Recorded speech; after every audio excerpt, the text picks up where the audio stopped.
Hello and welcome back. I'm coming back with this next part. Well, getting back to what I was saying, and this is 12:38. So I don't remember what it was in Greek concordance because God's been bringing that number back up to me. Uh, but I'm gonna come back to it after we done with this because yeah, the thought of you just touching her is what I hate most. She's been fantasizing of him touching you. Cause she know that good that he put on her. He about to put that on you.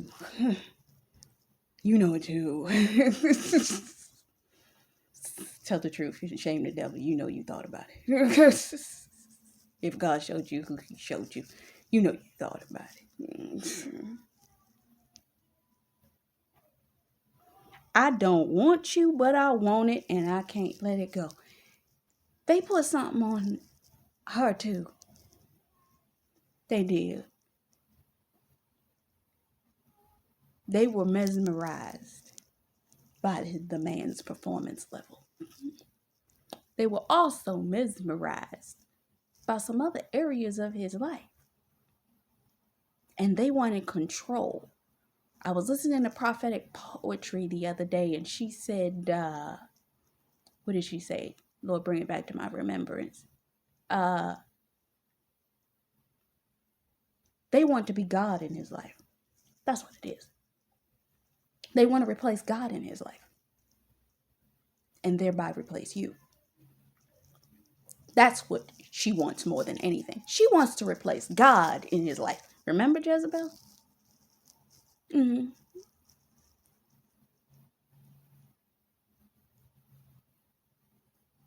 I know you'll give it to her like you gave it to me. Come on. Getting back to the passionate lovemaking. Oh yeah, it's on between you and your spouse. Praise God. Because it's about to be on with you and your spouse. He's so arrogant and bold. She gon' love that. I know. I done put in a call. I'ma ring the alarm. Let me tell you something that happened to me.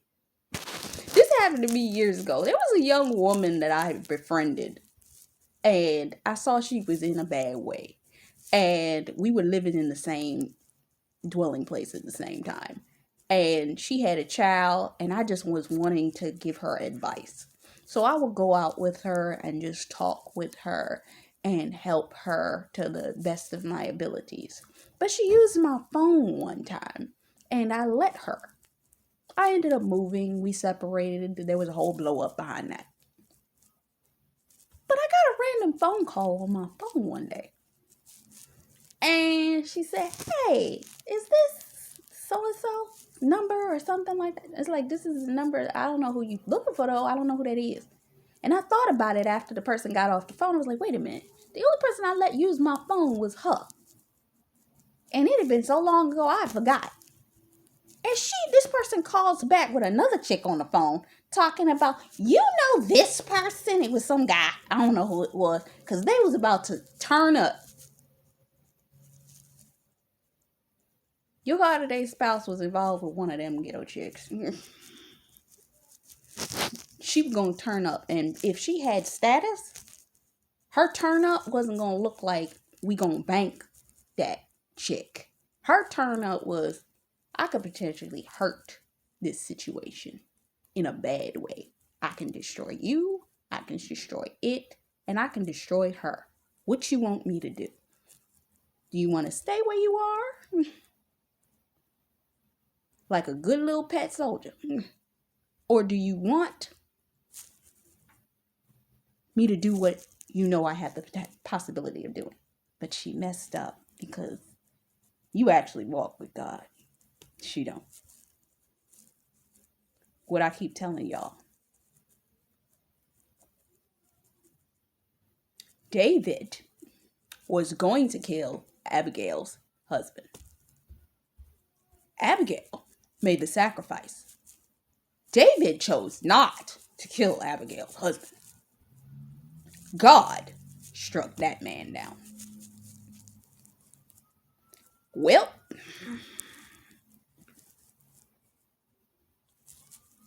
hear them alarms? Ring the alarm. It's coming. It's coming. Those are the alarm sirens. It's coming.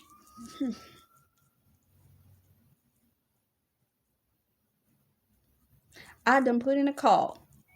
Cause you ain't never seen a fire like the one I'ma cause. She threatened him. She gonna be rocking chinchilla coats if I let you go. No. Getting a house on the coast if I let you go. She gonna take everything I own if I let you go. I can't let you go, no. Darn if I let you go.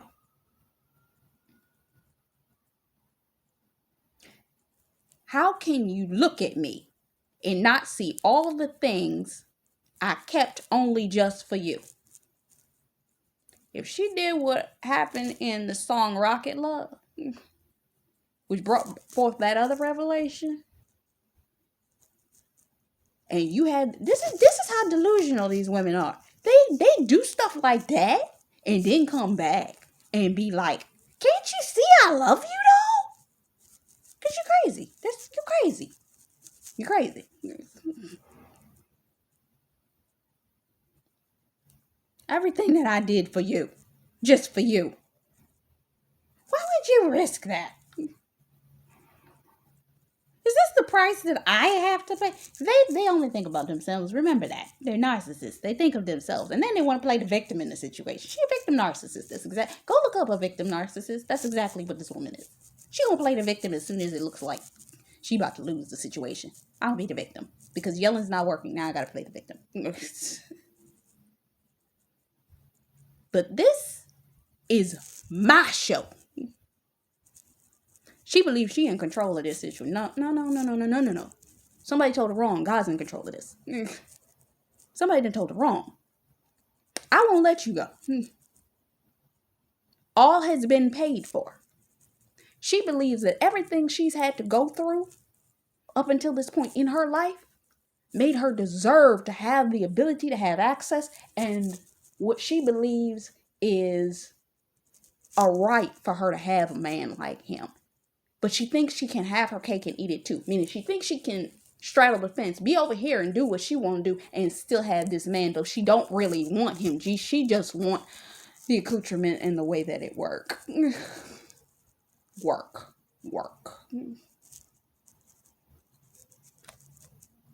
Mm-hmm.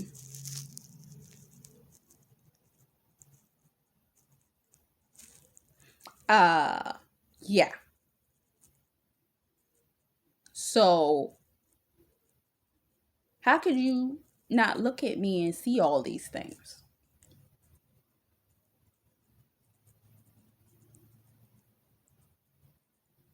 She gonna be rocking all that stuff. She gonna profit everything I taught. If I let you go, I cannot let you go, no. If I let you go.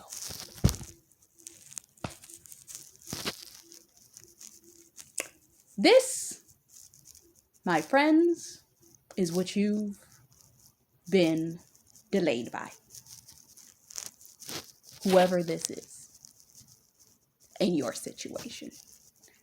She don't want to let go. But I'm about to give you a revelation that the Lord gave me. Gave me two this morning, actually. I'm going to give you the one that he gave me this morning, then I'm going to give you the second one. The revelation is this.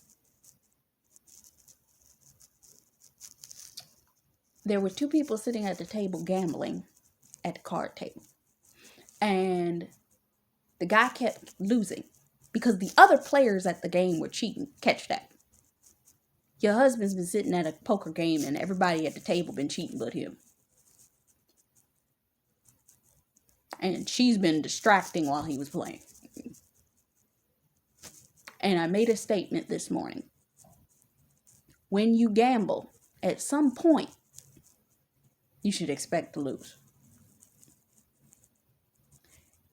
Your husband nearly lost it all because he played one hand of whatever he played with this woman at this table and just about lost it all. He almost lost the inheritance. He almost lost everything that came into alignment with it.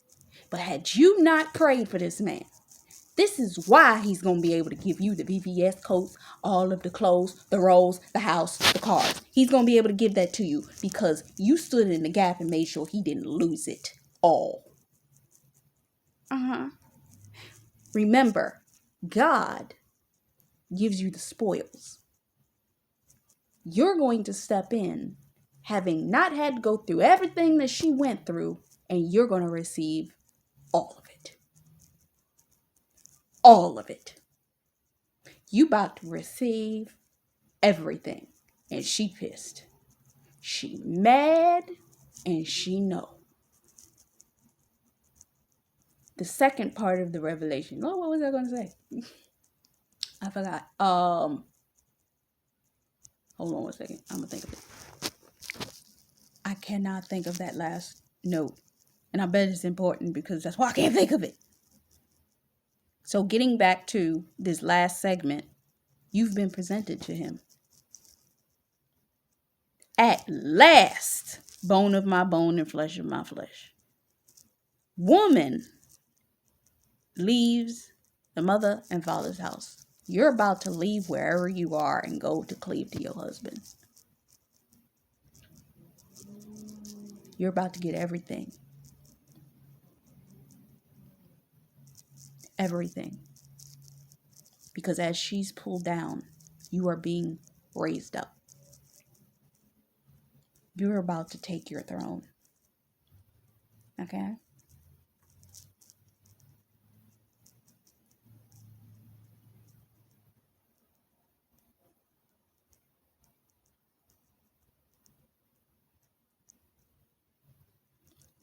And once you take your place, the man and his wife were both naked.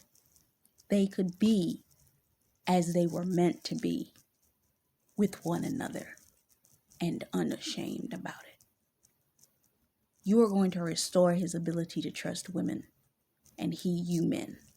And you will be able to be open with one another as you always were meant to be. And Eden will thereby be put back in order. Just Emily released a blog post talking about the restoration back to Eden. And I'm just mentioning the fact that she mentioned a restoration back to Eden in God's original design for the garden. So you and your husband will now take your positions as you were supposed to. And I cannot think. Hold on. The Lord gave me an addendum. It's a caveat. I've been seeing this, but I haven't been paying attention to it too much because I didn't understand half the stuff that was going on. You and your husband are going to have a Moses moment. Remember when Moses left and he took his time away? And when he took his time away,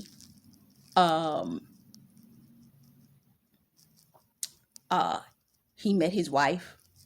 They got married and had children. For you, your husband is going to come away from that for a season. And he's going to have his children with you, and he's going to get himself back in order. And he may, as it was meant to be the Moses that comes back in. Because the Lord brought iRobot in front of me the other night.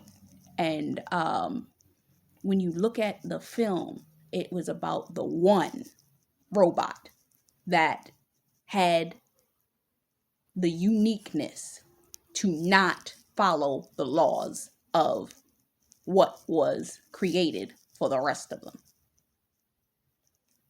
Your God-ordained spouse is that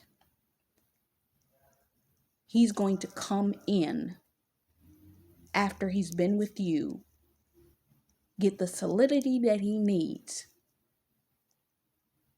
in order to be able to come out when God tells him to and go back into that industry. I don't know how long it's going to be, but he may have to take a break for a while.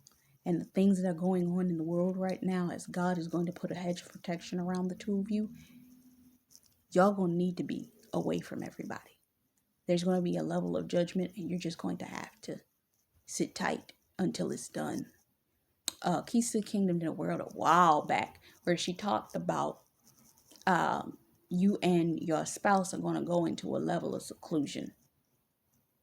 And she talked about it twice in two different words, but the Lord also gave me a dream about that you're going to go into a level of seclusion. And in the midst of this level of seclusion, he's going to get revelation. You're going to get revelation. You're going to come into understanding what you're supposed to do. He's going to come into understanding what he's supposed to do. And just like Moses, he's going to go back. And I believe you both are meant to go back. But in the midst, Sodom's going down. All of it's going down. Everything that was not of God, that was put up as idols, is about to fall. And it's not going to be pretty in that time frame.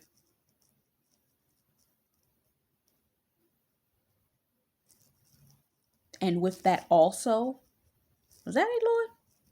The rivers? God is going to assign you the ability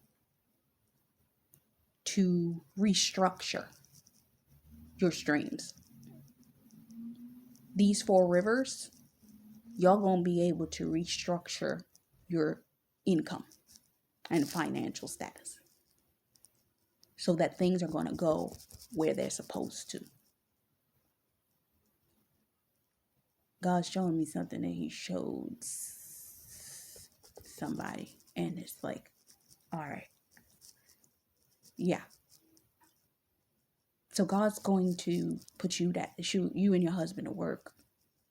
It's not that y'all gonna be sitting still. Just like even in your isolation, you weren't completely sitting still. You were working on things. You and him are gonna be working on things while you're building your life, your family, your this, that, and the other, until God calls you out again. But he needs time to heal. You need time to adjust. There's gonna be good things to come. There's gonna be blessings. And there's going to be stuff that's going to come at a rapid rate. But you're going to get the ability to rest. It's not going to be... He's being set back to his original standard. And he's about to bless you with what he allowed to be done to her. So, God, what was that? And I know it's going to happen. It's going to come back to me when I ain't thinking about it. And I'll be, dang, that was what it was.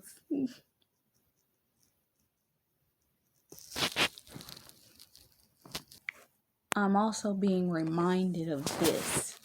In the episode of Quantum Leap, Ben makes the statement, we have an entanglement.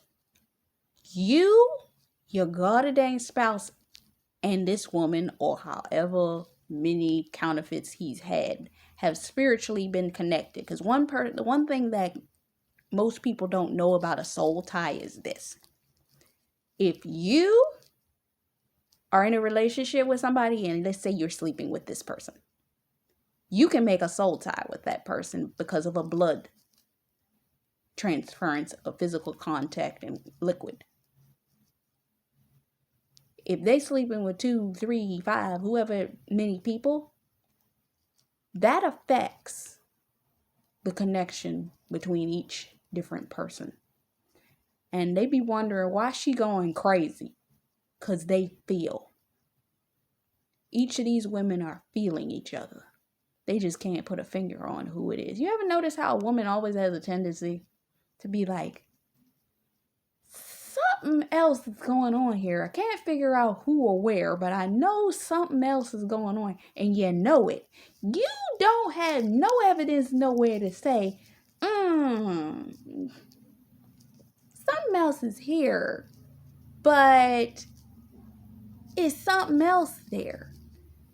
Why? Because if you sleeping with him and somebody else sleeping with him and somebody else sleeping with him, if y'all don't know about each other and there was no arrangement for an open relationship and so on and so forth, you got craziness going on because each of you are feeling each other, because the soul tie is all connected to him. He's got a string to him, to each individual person. And now, because you're spiritually attached to him, guess what? You feel the warfare of him and this person. And depending on how many people he playing around with at the same time, you feeling all three of the internal struggles that he feeling, or four, or however many. You feel it. And you be like, what in the world is going on here? You're feeling all of them. Whichever one he decided to pick out and pull out and play with. And then you feel it all at the same time. Because he's intertwined into all of them. Tangled. Bringing back to the entanglement. But the point of the entanglement I was talking about is because of that tie. The string, the tie that binds each. There you go. So I need you, if you didn't understand from all this that I said, I'm going to need you to pray for your God-ordained spouse. Pray. Because he's suffering. Some of them are dealing with spirits of fear and anxiety about approach because they got this wolf behind their back, which is that counterfeit. Jezebel breathing down. Oh, there you go. Thank you. That's what I meant to bring up. God showed it to me. Thank you. I have literally been turning on the television and specific things. It keeps coming up. People being thrown out. Windows, doors, over balconies, landing on the ground dead. That's the part I've been turning the TV on. Jezzy's about to die. Do we not know the scripture of Jezebel? Come on, let me go get it just to end this.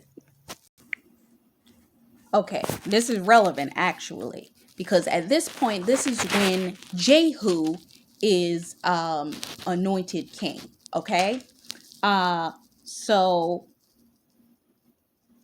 thus saith the Lord, I anoint you king of Israel. Your God-ordained spouse is going to be anointed to his true position. But with that, whoever was in the position of king in that situation is about to be dethroned.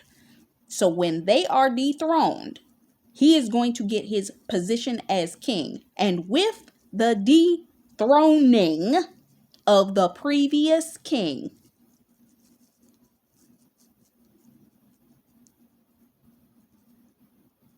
then in haste, every man of them took his garment and put it under him on a bare step, and they blew the trumpet and proclaimed Jehu king. Your God-ordained spouse is about to take his position as king. His rightful place as king in whichever place he's called to. So your God-ordained spouse, one of two things is happening. He is either going to go into seclusion or he is going to be anointed to go into his position. But if he goes into seclusion, he's going to get the instructions necessary for when the moment comes of the dethroning of the previous king. This is when he will step forth.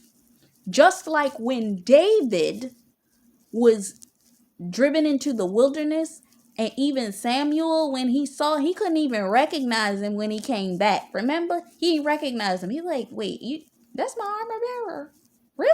They had to tell him that was David. He gonna come back. Moses.